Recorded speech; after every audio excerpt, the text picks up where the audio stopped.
Across the country, there is a collective sigh of relief following a day and night in which the vast majority of protests were peaceful. But America's widening racial divide, on top of the nation's economic and medical crisis, is painful. Political commentator Bakari Sellers may have put it best when he told our CBS This Morning colleagues, "This is like 1918 meets 1968. You have a great pandemic, and you have a country that is teetering on edge." With that, we begin with Kris van Cleave. He has been covering the protests in the streets of the nation's capital since they began. Margaret, good morning. A week ago, this fencing wasn't here. It is separating where the protests have been from the White House and has become a bit of a mural. Now, early this morning, we want to show you some video. D.C.'s Mayor Muriel Bowser and Congressman and Civil Rights Leader John Lewis came out here as people were cleaning up from the rally yesterday. The congressman called the protests moving and impressive.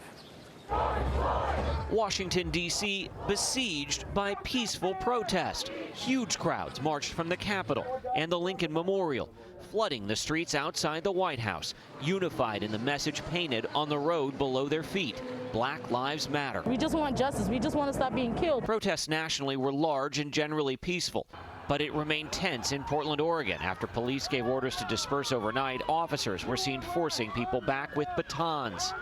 And flashbangs were used to disperse a crowd in Seattle. It's been a week that's torn at the fabric of our nation. The death of George Floyd at the hands of police sparked nights of violence across the country. CBS News has learned Monday morning President Trump demanded 10,000 active duty troops be deployed to major cities. Defense Secretary Mark Esper and Attorney General Bill Barr pushed back in a heated Oval Office meeting.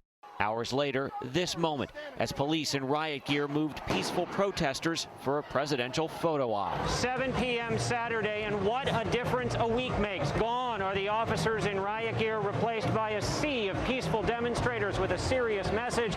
They say they're not leaving until they're heard. We met the Gebra family near the White House.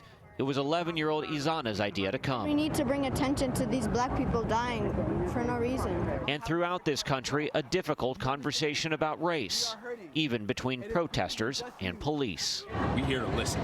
We're here to hear you out.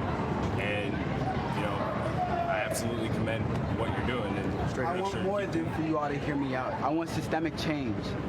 Those 10,000 active duty troops that President Trump wanted were never deployed, but thousands of National Guard from around the country were. D.C.'s mayor is demanding they be sent home.